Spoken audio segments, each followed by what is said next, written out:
নমস্কার সবাইকে সুন্দরবন কুকিং এর আরো একটি নতুন পর্বে অনেক অনেক স্বাগত জানাই। এইমাত্র আমাদের বাড়ি থেকে আসলাম আর কি, আর এসেই ভাত বসিয়েছি। এখন যাচ্ছি বাগানের দিকে। আর ও বাড়িতে গিয়ে কি অবস্থা আপনারা তো ডায়েরি পর্বে ইতিমধ্যে দেখেছেন। তো পুকুরটা ডুবে যাওয়ায় মনটা একটু খারাপ, তো আর কিছু করার নেই, সবারই একই অবস্থা, মেনে নিতে হবে প্রাকৃতিক বিপর্যয়। তো এখন বাগান থেকে একটু সবজি তুলবো। আর আজকেও কিন্তু মাঠে এখানে জাল তোলা হয়েছিল, তো কিছু মাছ পেয়েছিলাম। আজকে জাল তোলাটা আর আপনাদেরকে দেখানো হয়নি। রোজ রোজ বলতে সময়ও হয়নি, হুট করে সকালবেলা তুলে নিয়েছি। আর আজকে সকাল থেকে বৃষ্টিটা বন্ধ আছে, গতকাল দুপুরের পর থেকে বন্ধ আছে। আর এখন সকাল থেকে মোটামুটি বৃষ্টি হয়নি, জাল সব তুলে নেওয়া, মাঠে আর জাল নেই। তো এখন বাগান থেকে সবজি তুলে নেব। মাঠের মাছ আছে, নদীর মাছ আছে, সমুদ্রের মাছ আছে, 3 রকম মাছের আজকে রান্না বান্না খাওয়া দাওয়া। তো আপনারা সাথে থাকুন, আশা রাখছি ভালো লাগবে। আর এখনও যারা আমাদের চ্যানেলটি সাবস্ক্রাইব করেননি, প্লিজ চ্যানেলটি সাবস্ক্রাইব করে সবাই পাশে থাকবেন। তো সাথে থাকুন। আমাদের এখানে জল নিকাশি ব্যবস্থাটা খুবই ভালো। গতকাল দুপুরের পর থেকে যে বৃষ্টি হয়নি, তারপর দেখুন মাঠের জল কিন্তু অনেকটা কমে গেছে। যে মাঠ সাদা দেখাচ্ছিল, জল থই থই করছিল, দেখুন ধান পাতা বীজতলা সব কিন্তু অনেকটা জেগে গেছে। জল নদীতে যে বেরিয়ে যাওয়ার পথ আছে, সেখান থেকে প্রতি মুহূর্তেই জল সরছে।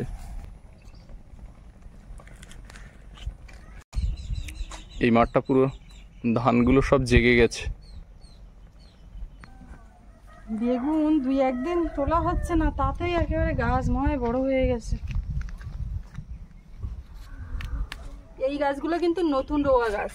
এই যে দেখতে পাচ্ছেন বেগুনের চারা এনে বসিয়েছিলাম, সেই গাছ। এই বেগুনের ফাঁকে ফাঁকে এইগুলোর এবারে একটু যত্ন করতে হবে। আর কখন করব, কোন দিকে দেখব, যেদিকে দেখবো না সেদিকে। সোনারে এসো এসো, বেগুন তোলো, প্রচুর বেগুন গাছে, তাড়াতাড়ি এসো। তোমার তো আবার বেগুন তুলতে দিলে গাছ ছেড়ে যাবে। ওই গাছে দেখো যাও ওইখানে যাও। গাছের তলায় একদম মুখ ঢুকিয়ে দিতে হবে, তাহলে দেখা যাবে জায়গা। মাঠের সব ধানগুলো আস্তে আস্তে জেগে গেছে। আরও আজকে সারাদিন রাত জল সরলে পুরো জেগে যাবে। এই পাড়গুলো ডুবে গেছিল, এগুলোও জেগে গেছে। আর এখানে জাল পাতা ছিল, জাল একেবারে উঠিয়ে দেওয়া হয়েছে। বেগুন ওইখান থেকে তুলে আসলাম, আবার যখন এই পাশে আসছি ওদিকে তাকালাম, তলার দিকে দেখতে পেলাম। ওই দেখো কতগুলো বেগুন দেখা যাচ্ছে, দেখতে পাচ্ছ? দেখতে পাচ্ছি মানে বেগুন আর বেগুন।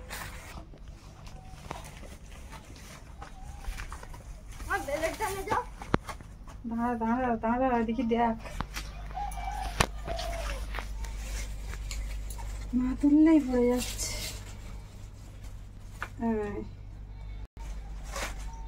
একটা পাতা এখান থেকে ভাঙলো, তো পুঁই শাক গন্ধ বেশ লাগে। পুঁই পাতায় তুমি কি তেঁতুল পাতার গন্ধ পাবে? না, পুঁই পাতার একটা বেশ, বৃষ্টি হয়েছিল যখন টানা, এইখানেও জল ছিল দেখা যাচ্ছে। নতুন ঘরে প্রাইমার করা হচ্ছে বলে ওই গদি দুটো বের করে রাখা হয়েছে। নতুন গদি যে দুটো নিয়ে আসা হয়েছিল, প্রাইমারটা করা হয়ে গেলেই বিছানা খাট পেতে দেবো। এই বেগুনগুলো উঠেছে গাছ থেকে। আজকে তো বেগুন তুললাম, কদিন পরে ঝিঙে তুলবো। ঝিঙে হয়েছে, তুমি দেখেছো? তোমার এখন দেখা হয়নি। এই যে ঝিঙে গাছ যখন লাগানো, ঝিঙে তো হবে। হ্যাঁ এই দেখ, এটা কি চিচিঙ্গা? ওটা চিচিঙ্গা, ওই ঝিঙা। ওই তো ঝিঙা দেখা দিয়েছে। ঝিঙা চিচিঙ্গা এদিকে দুটো হবে তো। মাথা ঝুলে যাচ্ছে, গাছ বেড়ে যাচ্ছে না। এই ভেন্ডিগুলো তোলা হয়নি বলে পেকে যাচ্ছে। 2-3 দিন আর ওই জলে বৃষ্টিতে বেরোনো হয়নি। এইদিকে এখানে দুটো চিচিঙ্গা বের হয়েছে। এক সাইডে কটা ওই তো ঢাড়স গাছের কথা মনে থাকে। এই একটা না চিচিঙ্গা হচ্ছে। হ্যাঁ ওই একটা বের হয়েছে। এই ঢাড়স গাছেও ঢাড়স হবে না, ঢেঁড়স গাছে তো ঢেঁড়সই হবে। আমি বলতে চাইছি এই গাছগুলোতেও হবে। একই কুমড়োর দানা চারিদিকে দিয়েছিলাম, এরা ঘাসে চেপে গেছিল, ওই যা হয়েছে। এবার একটু টানা রোদ বেরোলে পরে ওই এই ঘাসগুলোতে ওই কি স্প্রে করে সেইভাবে মারতে হবে।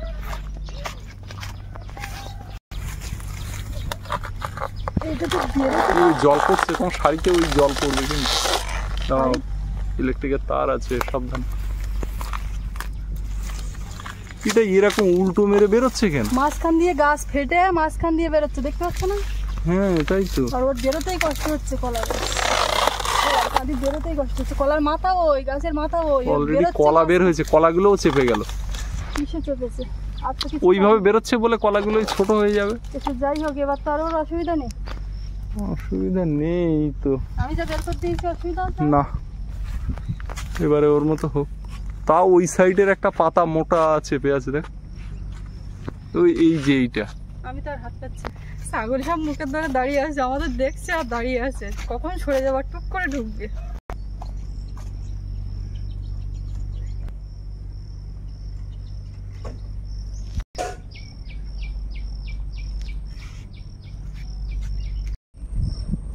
জাহাজের মিছিল হচ্ছে।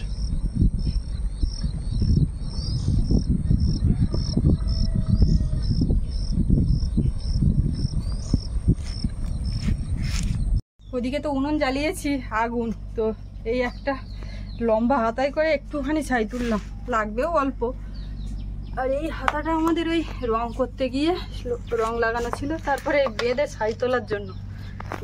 আজকের জালে এই কটা মাছ, আর এই যে এর মধ্যে আছে চিংড়ি।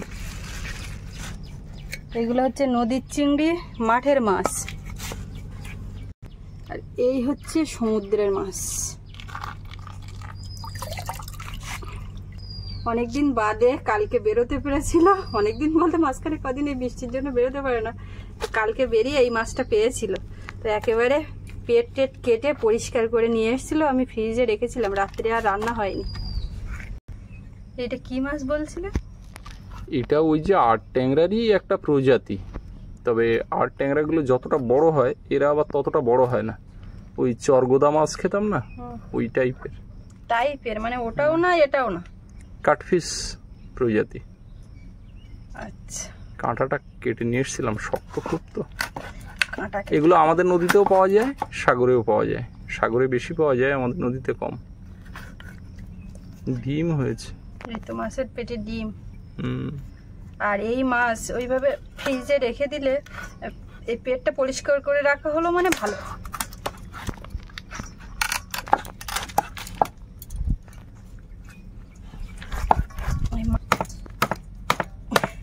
কাটা হচ্ছে কি দিয়ে দেখেছো? করা যাবে, হয়ে বেশি হয়ে গেল।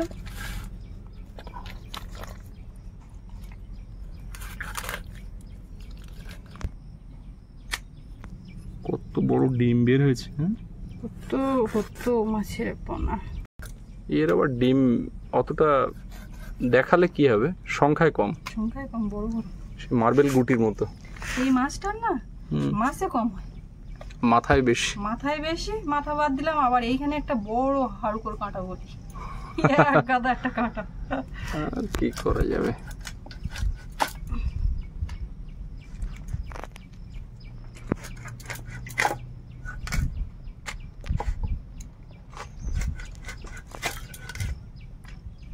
এই হচ্ছে একদম সলিড মাছ, আর চকচক করছে, খুব প্রিয় টাটকা মাছ। তোমার কাঁটা ছাড়া এই প্রজাতির মাছগুলো আমার খুব ভালো লাগে। শোল মাছ, হ্যাঁ, মাগুর মাছ, মাঠের মাছের মধ্যে কাতলা, বড় মাছ মানে কাঁটাযুক্ত মাছ কম। পুঁটি মাছ এত বড় বড়, কিন্তু পুঁটি মাছ খেতে গিয়ে ঠিক গলায় কাঁটা বাঁধি ফেলবে। পুঁটি মাছের ওই ডিমগুলো খাই পেটে, বড় বড় ডিম হয়েছে। প্রত্যেকটা মাছের কি সুন্দর ডিম হয়েছে। এই মাছটা না খুব টাটকা একদম, তাই না? একদম কাঁচ মতো চকচক করছে। কাটতে পারবে?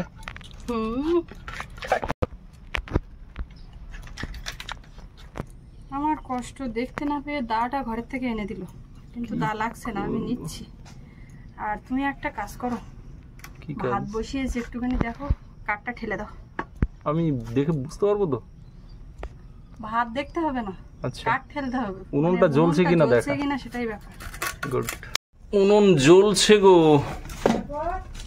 তারপরে আমি একটু কাঠ ঠেলে দিলাম। উনুনের ভিতরটা যা কালার, আগুন লাল। ভাত ফুটে গেছে। মাছের মধ্যে এখন লবণ, হলুদ আর লঙ্কা গুঁড়োটা মাখিয়ে নেব, আর একটু সর্ষের তেল। একটু ফুটবে কম, এই মাছ আবার একটু ফাটে। আর কড়াইতেও একটু তেল দেব। তেলটা খুব গরম হয়ে গেছিল কড়াইটা, সেই জন্য নামিয়ে নিয়ে দিচ্ছি। জলটাও সেরকম একটা মাছ দিয়ে রান্না হয়ে গেছে। আমি কিছু বলবো না, কেন? যা কিছু দিয়ে রান্না করো, আমি বললে দোষ হয়ে যাবে। তার মানে তাই, হাটের থেকে এনে রেখেছে মোটা মোটা কচু, অন্য কিছু আর আমি কি দিয়ে করবো। নোনা মাছ কচু ছাড়া জমে? এই সাইজের কচু একেবারে কি দারুণ গলে যায়, বলার না। আর এই 5 টাকা দাম কমেছে কেজি কচু। তাই এরপর আরো কমবে, 50 থেকে 45 এসছে। ওটা 10 টাকা এসে ঠেকবে, অনেক কমেছে। ওটা 10 টাকা এসে ঠেকবে। তারপর আমাদের বাগান থেকে তুলবো। হ্যাঁ, দাম যখন বাজারে খুব কমে যাবে, একেবারে লাস্ট স্টেজে এসে যাবে আমাদের বাগান থেকে, তখন উঠবে। তাই একেবারে শেষে দেওয়া হয়েছে না? এই প্রথম যখন গাড়ি ঢুকেছিল তখন যদি কচু বসানো যেত, ততদিন গাছ বড় বড় হয়ে যেত।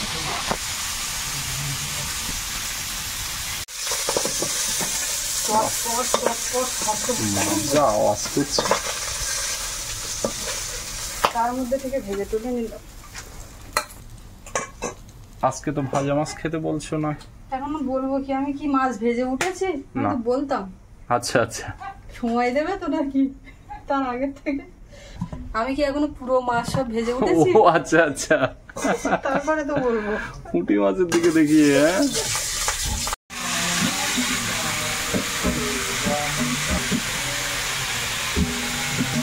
সৌরভের মাস্টারমশাই এসে গেছেন, আর সেদিকে আমি তো রান্না করে উঠতে পারলাম না। মাছ ভাজা সব হয়ে গেছে, একে একে 3 দফায় মাছ ভাজলাম। তারপরে গিয়ে আবার ওই কচুমুখে আলু ভাজা চাপিয়ে মশলা পাতাটা রেডি করছি। ও বাড়ি গিয়ে সময়টা পেয়ে গেল। একটুখানি লবণ আর হলুদ দিয়ে ভেজে নিচ্ছি আলু। তাড়াতাড়ি হওয়ার জন্য রসুনগুলো একটু ভিজিয়ে দিয়েছিলাম।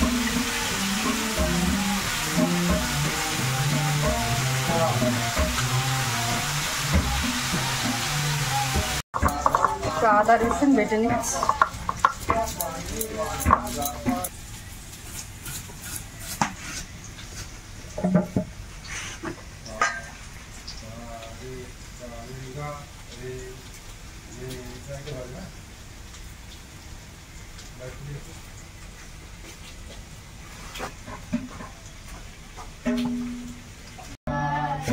তেলে একটু পাঁচফোড়ন দিলাম, দিয়ে এবার পেঁয়াজ কুচিটা দেবো। কচুটা একদম লাল লাল করে ধুয়ে তুলে নিয়েছি।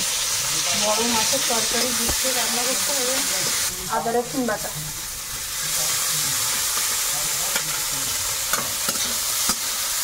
টমেটো আর কাঁচা লঙ্কাটা দেবো। আজকে কিন্তু বেশি কথা বলতে পারছি না, ঝটপট রান্না করছি। আর রান্নাটাও গুছিয়ে করার চেষ্টা করছি, কেননা বাড়িতে আজও অতিথি, মানে সৌরভের মাছমশাই উনি খাবেন, তো সেই কারণে একটু ভালো করার চেষ্টা করছি। দেখা যাক। লবণ হলুদ দিয়ে ভেজেছি, তো আবারও একটু লবণ আর হলুদ দিয়ে দিচ্ছি। জিরের গুঁড়ো আর লঙ্কার গুঁড়ো, ধনে গুঁড়ো। মাছটা চলে গেলে ওর রেওয়াজ করতে একটু অসুবিধা হয়, আর আমরা তো ততটা বুঝে বলতে পারি না। ওই জন্য এখন মাস্টারমশাইকে বললাম যে আপনি ও যেগুলো প্র্যাকটিস করবে সেগুলো ভালো করে একটু করে দিন, রেকর্ড করে নিন। ওখানে স্ট্যান্ডে ফোনটা দিয়ে আর রেকর্ডার অন করা আছে, রেকর্ড হচ্ছে, ওগুলো শুনে শুনে প্র্যাকটিস করবে। করতে লাগলে কোনোটা ভুল বললে তাও বুঝতে পারি যে এইটা ভুল হচ্ছে বা ইয়ে হচ্ছে, কিন্তু গানের বিষয়টা অতটা জানিও না বা বুঝিও না, যে কারণে কোন সুর কোন দিকে যাচ্ছে কি বলছে। এবার চলে যাওয়ার পরে সৌরভ যেটা বলছে ভাবছি মনে হয় ঠিক করছে, যখন আসতে হচ্ছে একটু জোরে করো এই করো এইগুলো বলতে পারছি, কিন্তু ঠিক কি এবারে ওই রেকর্ডিংটা চালিয়ে দিলে ও রেওয়াজ করতে সুবিধা হবে। সপ্তাহে তো একদিন করে, এবারে একদিন পর আর ওই বাকি দিনগুলো তো ওর একটু অসুবিধা হয়। ছাড়া একটু দুষ্টুমি করে, বসতে চায় না, আছে বলে বলে বসাতে হয়। মশলাটা কিন্তু একদম রেডি হয়ে গেছে।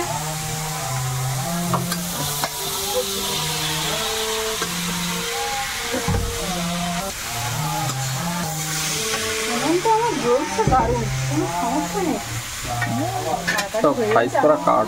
গুছিয়ে উঠতে পারলো। আর ওই চিংড়ি দিয়ে কি রান্না করবো আমি?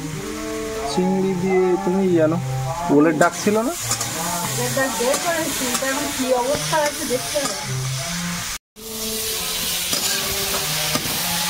দারুণ করে কষিয়ে নিয়েছি, এইবারে জল, দারুণ করে জল দাও, আরেকটু লাগবে।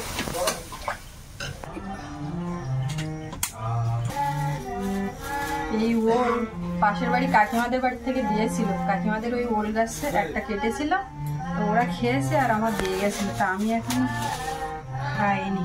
আর এর মধ্যে গাছের কটা পেয়ারা দিয়েছিল।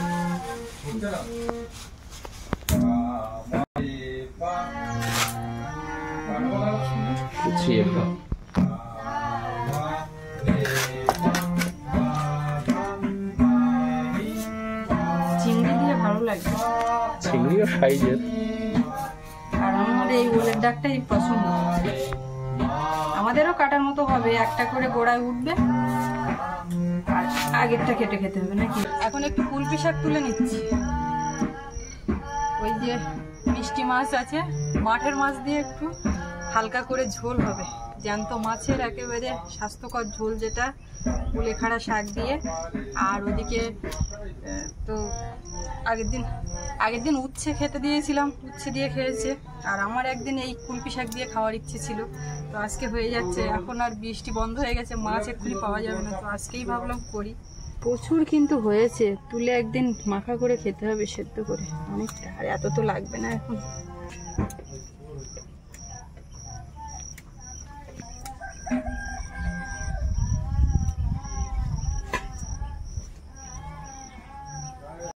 একটু গোলমরিচ বাটবো।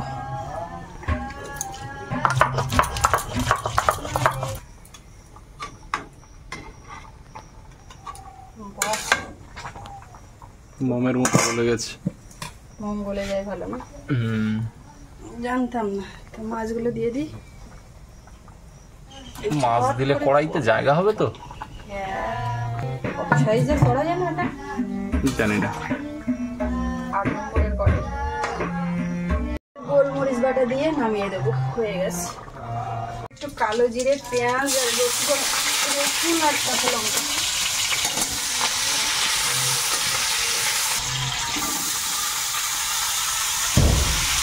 ওলের ডাকটা এখন ওই রান্না করে নিই, আর জিরে বাটা দিয়ে হালকা কুলপি শাকের ঝোল।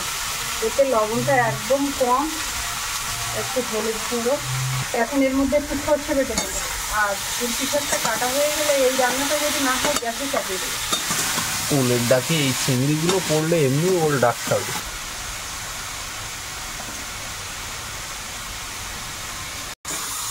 কিছুক্ষণ নেড়ে চেড়ে ভেজে নিয়েছি, এবারে চিংড়িগুলো দিয়ে দেবো। এবার এইটা করতে পারলেই হয় আর কি।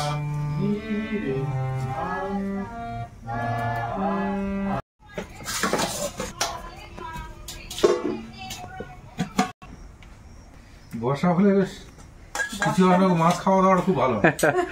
কদিন জাল পেতে পেতে মাছ ধরেছি। বুধবার তো বৃষ্টি হয়েছে, হ্যাঁ, তাই বুধবার থেকে মোটামুটি আমার বাবাটা আর ক্লাস করতে যেতে পারে। আচ্ছা, এবারে আমাদের একটু মাছ খাওয়ার নেশা আছে। হ্যাঁ, আমাদের ক্লাস যখন কাম হয়েছে, এক কাজ কর বাবু, এই সময় মাছ ধরা হবে আর 2-4টা মাছ ধরে ঝাল করে খাওয়া হবে। সেই মতো জাল বার করা হয়েছে, জাল বার করে পুকুরে আড় করে দিয়েছি। দিবি বড় মাছ বাজছে, মানে ওই বাটা মাছ, তেলাপিয়া, ওইসব অনেকের পুকুর ডুবে গেছে যে মাছ ধরছি। এবারে ধরলাম, ধরে বেশ দুবা বেটা আমার ওটা রান্না করার শখ খুব। আচ্ছা, তাই খুব ভালো। হ্যাঁ, ইচ্ছে করে রান্না করি। রান্না তো অনেকের প্যাশন। ভালো লাগে রান্না করতে। মাস্টারমশাই আজকে আমাদের বাড়ির অতিথি। উনি দীর্ঘদিন ধরে আমাদের এই সাতজেলিয়া দ্বীপে গান শেখাতে আসেন। ওনার বাড়ি আমাদের পাশের দ্বীপে, বালি দ্বীপে, যেটা হচ্ছে গোসাবার অপোজিট পার। এটা শক্ত হলো ছোট করতে। হ্যাঁ, শুক্তো হলো মাঠের মাছ দিয়ে ছোট করে শুক্তো। এটা মাঠের মাছ। এমনিতে পুঁটি মাছ শুক্তো বেশ দারুণ লাগে। এটা বাঙালিদের সেরা খাওয়া শুক্তো। কিছু ওখানে শুক্তো ভালো দরকার। অনেকে শুক্তোতে মাছ খান না, কিন্তু আমাদের তো শুক্তোতে মাছ প্রচলিত চলে। আমাদের ভিডিওতে অনেকে কমেন্ট করেন যে শুক্তোতে আবার কি করে মাছ, কিন্তু আমরা মাছ ছাড়া শুক্তো খাই না।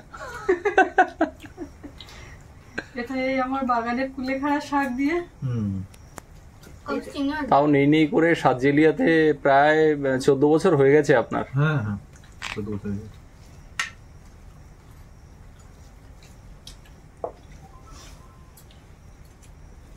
খাওয়া দাওয়ার মধ্যে শেয়ার করতে পারলাম।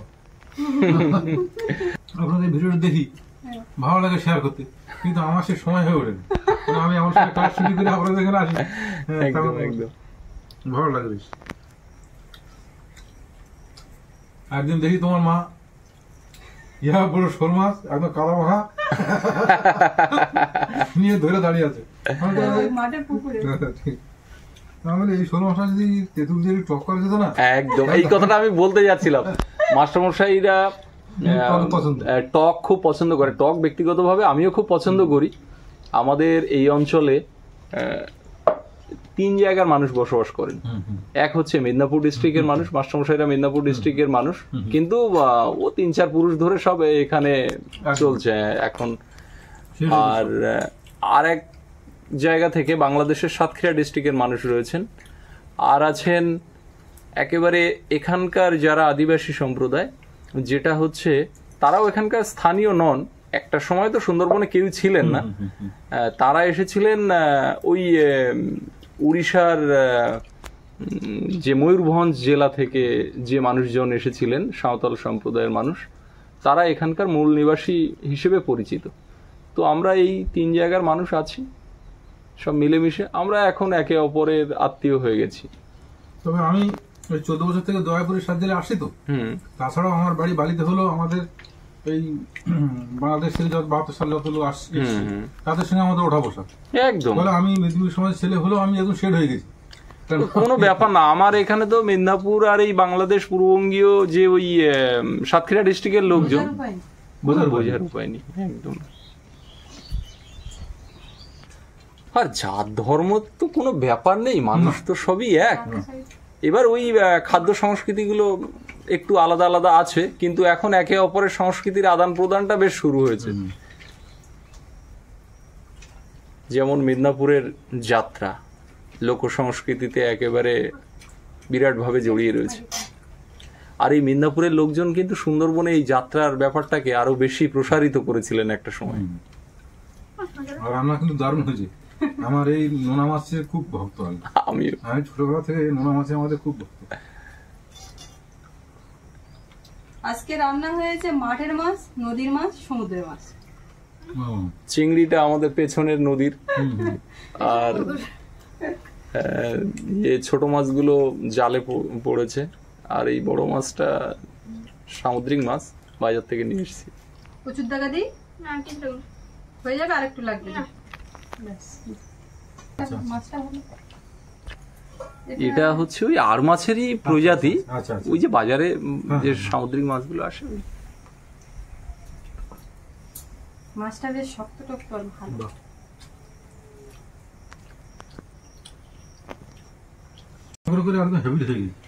কোন মাছ কিভাবে আনতে হবে কিভাবে হবে সেটা খুব। আর কচুটা কিন্তু আমার খুব ফেভারিট।